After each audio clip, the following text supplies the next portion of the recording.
What up, though, y'all? It's your boy Bill. This a little different from what I usually do, but I just can't not do it. This is about AHMAUD Arbery. If you all don't know who AHMAUD Arbery is, I'm going to give you a rundown real quick on here. I'm going to try to put a picture of him up here and just show y'all what's really going on. All right, y'all. This video is literally minutes before AHMAUD Arbery was shot and killed in Brunswick, Georgia. This footage is coming from a home security camera up there. They say the timing was wrong. That's the wrong time. But this is a home security camera right here. This was Sunday, February 23rd, 2020. You can see Arbery going down the street. They say he was about 2 miles away from the house. He stopped in front of a house that was construction. They was doing construction. That's a neighbor that came out and seen him go in the house, and they called the police saying there's a guy in the house right now. It's a house under construction. This is the security camera from inside the house under construction. Arbery just go in there, look around or whatever, then he get ready to walk out. So you got the neighbor on the phone with the police telling them he running out the house. He been caught on camera before, black guy, white T-shirt. Police record show it's been an ongoing issue with people going in the house. There go 2 people right there. You even got kids going in the house. You know, it's an abandoned house under construction. People just going in there all the time. Police found out 2 weeks before this happened. This guy on the screen, Traffic McMichael, he sent a text telling somebody he confronted one of the trespassers about this house that don't belong to him. Down there in that circle, that's Arbery running out the house. Running down the street, probably running because his neighbors and stuff coming out, looking at him, calling the police. Gregory McMichael, one of the neighbors, seen him running and thought he recognized him from the other day. So he went in the house, told his son, Travis McMichael, this the guy from the other day out here running. Come on, let's go. Gregory grabbed the pistol. His son grabbed the shotgun. They left out the house, and they told the police they didn't know if Arbery was armed or not. So these 2 dum-dums got in a white truck and followed the man down the street. So now it's like a chase. They chasing this man down Statilla Drive to Buford Drive. Once they get on Buford Drive, they chasing him. They chasing him down. He's still running. He stopped, tried to turn around and go back the way he was running. Another neighbor comes out, William Roddy Bryant, comes out, try to block him off, but he take off running past him. So he run past that truck down the street he came from. At some point, Roddy starts recording the man running on his cell phone. So the McMichaels got in front of him. Now they stopped in front of dude, and he's trapped between 2 cars and 3 of them. So while Roddy is allegedly adjusting the camera, you hear somebody screaming, "Stop right there." It's one of the McMichaels. So Gregory McMichael called the police from the bed of his truck. Travis jumped out with the shotgun in hand, trying to wrestle the man or something. You can see Arbery running around the truck right here, trying to run away from this man, Travis. So Travis done ran a little way, so now they back together. The 911 call magically hung up some type of way, and Travis shoot the man. Arbery trying to wrestle this man for this gun, and he shoot him again. And then you see smoke. You see a little smoke right there in the air.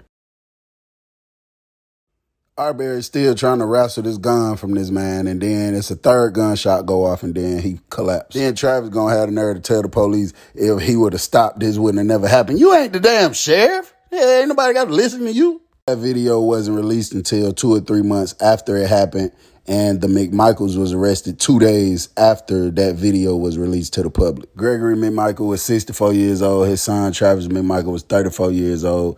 They was both charged with murder and aggravated assault and booked in the Glenn County jail. Before the video came out, nobody got arrested, and that led to like an outrage. There was a lot of people mad.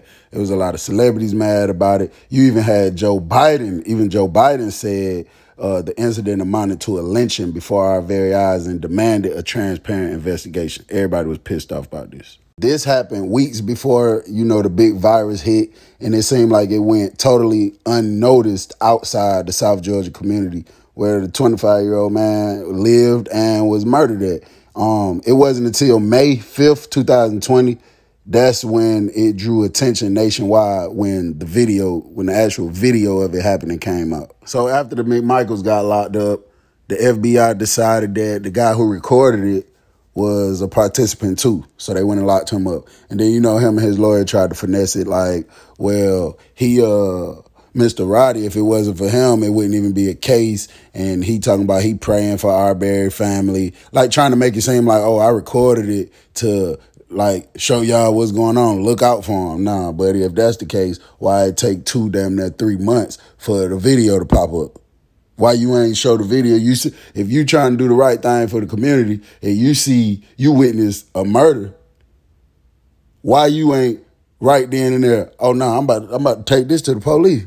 Come on, man, stop playing with me. Then the McMichael's lawyer gonna have the audacity to go in the courtroom and say, oh, they thought what they were doing were the right thing. So we're gonna fast forward almost 2 years. All 3 men were found guilty. So the McMichaels was charged with all kind of malice murder, felony murder, aggravated assaults.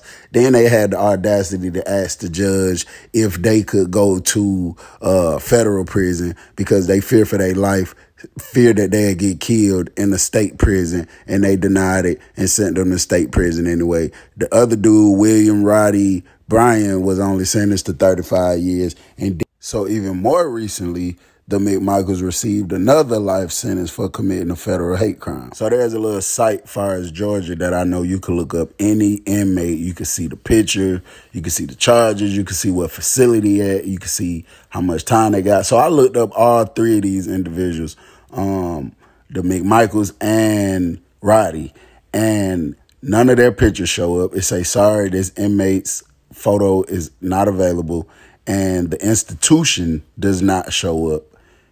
And it says life without parole on the McMichaels and then life on Roddy. So I'm sure that means they got them in a protective custody. They probably got them either locked down behind a door and they don't want nobody knowing what prison they at, or they got them in a dorm with other people that's on protective custody.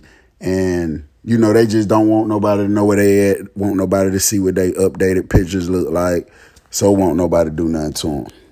You know, that's a very sad thing, bro. And I am glad that, you know, his family was able to receive justice in a sense. You know, to them, there might not be enough justice because it's like at the end of the day, yeah, you in prison, but you still alive. You still can eat food.